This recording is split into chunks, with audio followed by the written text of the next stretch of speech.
I mean, they let in. Is it the Anfield Wrap that they let in? Well, they're still. Yes. They're still keeping out the Celtic fan media, but they're allowing fan media for other clubs to come in. I mean, what is that? It's sheer hypocrisy, you know what I mean? And they just seem, anybody that wants to criticise them, no, we'll get rid of them. It's draconian, I think. No? Yeah. Anyway, I've went off on a tangent again. No, you're right, because it was a talking point during the week that Oxlade Chamberlain done an interview from Lennoxtown with the Anfield Wrap, which is the Liverpool podcast. Yeah. Now, if we rewind back to when Don McKay came in and Ange came in, and that was when fans got the access to press conferences. So, and a lot of it was on Zoom because we were coming out of COVID, right? And we would have attended there was a roster. So you got your pre-matches and your post-matches. Yeah. But the good thing, although it wasn't a regular thing, the good thing about it was that some of the ones asked questions maybe that the mainstream media wouldn't ask, because if you listen to the press conference now, the first guy asks about injuries. And if that takes the whole press conference, then that's it, right? Yeah. You know, there'll be injuries injuries. And transfers, usually the thing that depend on the time of the season, isn't it? That's and it got any ones I done would ask the same guys first and the fan media last. And it would be the same when you go to a post match in Celtic Park or in the tent when it be a European game. And the tent was good because you got to hear the other manager and after the game. And I remember used to manage Man City when we played this Real Betis, and Ange had put out a kind of a second choice team, and they beat a second string team, and they beat, and he was fuming. And it was great. Listen, that was one way you were a ringside seat, and it was great to hear the manager ripping into his players and ripping into Celtic and whatever.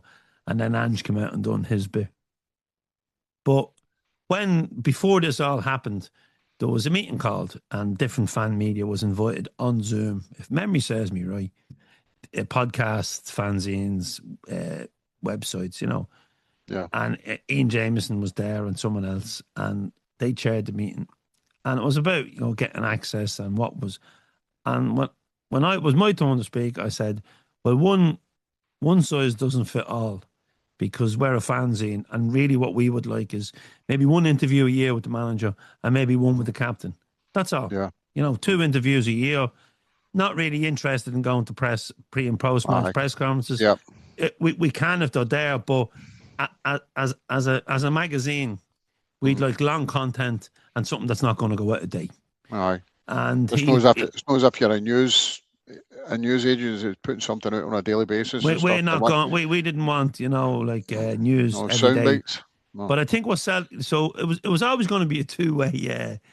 Celtic wanted to get the fan media under the umbrella, and so what we wanted, we didn't get. Yeah. And even if we had to got a podcast once a year with the manager, or so you could do a podcast and a written article, you got plenty of content out of that and stuff for your website. But that didn't happen. It was this one glove, one size fits all.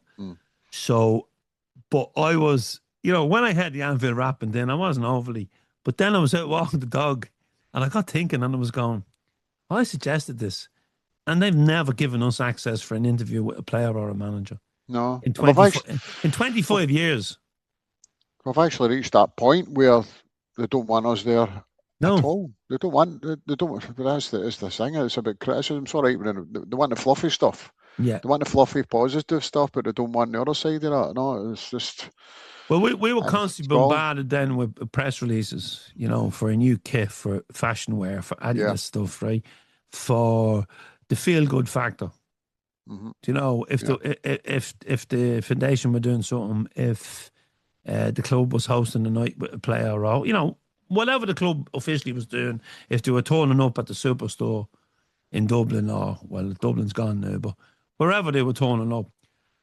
But it wasn't really of interest to us, because I hadn't time to be sitting in front of a computer all day, cutting, pasting in stuff and putting it out on their behalf, which I seen pointless anyway, because they were putting it out. Yeah. So what's the point and if they were sending it to me and 20 other fan media websites, and 15 of them were putting it out, so there was no point. Like, the news was out there. So wherever you watch. So from the fanzine's point of view, it didn't. But I would have loved it. I would have loved to interview a player over the international break.